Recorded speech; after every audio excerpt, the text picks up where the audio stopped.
కరీంనగర్ జిల్లాలో 41 రోజుల క్రితం జరిగిన పరువు హత్య కేసులో నిందితులను అరెస్టు చేశారు పోలీసులు. సైదాపూర్ మండలం శివరాంపల్లికి చెందిన ఓ యువకుడిని ప్రేమించిందనే కారణంతో 10వ తరగతి చదివే కూతురుపై ఆగ్రహం వ్యక్తం చేశారు తల్లిదండ్రులు. కూతురు అర్చనకు బలవంతంగా పురుగుల మందు తాగించి గొంతు నులిమి హత్య చేశారు రాజు, లావణ్య. తర్వాత కడుపు నొప్పితో ఆత్మహత్య చేసుకుందని పోలీసులకు ఫిర్యాదు చేశారు తల్లిదండ్రులు. గత నెల 14న ఈ ఘటన జరిగిందని విచారణ చేపట్టిన పోలీసులు తల్లిదండ్రులే హత్య చేశారని నిర్ధారించారు. రాజు, లావణ్యను అరెస్టు చేసి రిమాండ్కు తరలించినట్లు తెలిపారు హుజురాబాద్ డివిజన్ ఏసీపీ మాధవి.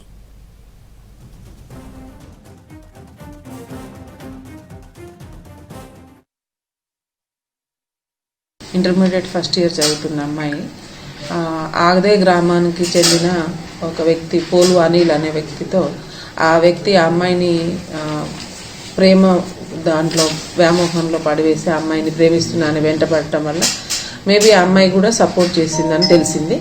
ఆ సపోర్ట్ చేస్తూ వాళ్ళ మదర్కి ఒక 3 months నుంచి ఆ అమ్మాయితోటి చాటింగ్ చేస్తుంది అని తెలిసిన తర్వాత తండ్రి మందలించినా కూడా అమ్మాయి వినకపోవడంతో ఆ పిల్లవాడు ఆ రోజు సాయంత్రము వాళ్ళ ఇంటికి కూడా వచ్చి వెళ్ళినట్టు తెలిసింది. That is on 14th November.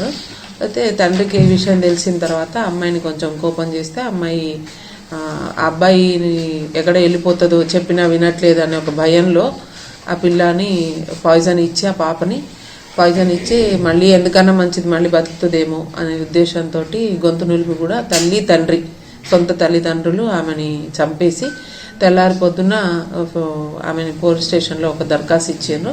ఆమెకి కడుపు నొప్పి ఉంది, అందువలన చనిపోతుంది, ఆరోగ్యం మంచిగా లేక ఇబ్బంది పడుతూ చనిపోయింది పాయిజన్ తీసుకోనని కంప్లైంట్ చేయడం జరిగింది.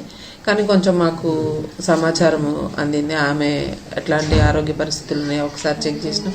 ఆ సిచ్యువేషన్ అంతా కూడా కొంచెం మాకు సస్పిషియస్ అనిపించి దాని మీద పూర్తి స్థాయి విచారణ చేసిన తర్వాత దానికి సపోర్టివ్గా మాకు ఎఫ్ఎస్ఎల్ రిపోర్ట్ కూడా రావడం జరిగింది. ఇది గొంతు నులిమి చనిపోతే థైరాయిడ్ బోన్ అనేది ఫ్రాక్చర్ ఉంటుంది.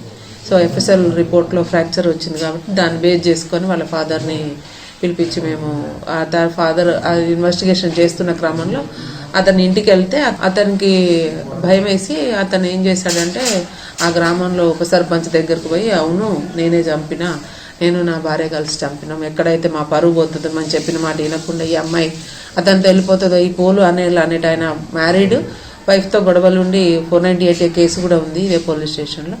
అతను ఎక్కడ వలలో పడింది కాబట్టి అమ్మాయి చిన్నపిల్ల చెప్తే వింటదో లేకపోతే మళ్ళీ ఇంట్లో నుంచి వెళ్ళిపోతుందేమో అన్న భయంతో నాకు ఇంట్లో పెళ్లి కావాల్సిన అమ్మాయి పెద్ద పాప ఉంది, కుటుంబం వరువుపోతుంది అనే ఉద్దేశంతో వాళ్ళు అనుకొని ఇద్దరు కలిసి అదే రోజు రాత్రి ఆ అమ్మాయిని పురుగుల మందు తాగించి తర్వాత ఆమె గొంతు నులిమి కూడా చంపేసినట్టుగా మాకు అతను ఉప సర్పంచ్ గారి దగ్గర కన్ఫెస్ అయితే వారు ఇచ్చిన సమాచారం మేరకు ఈరోజు సెక్షన్ ఆల్టరేషన్ చేసి అతను కస్టడీలోకి తీసుకోవడం జరిగింది.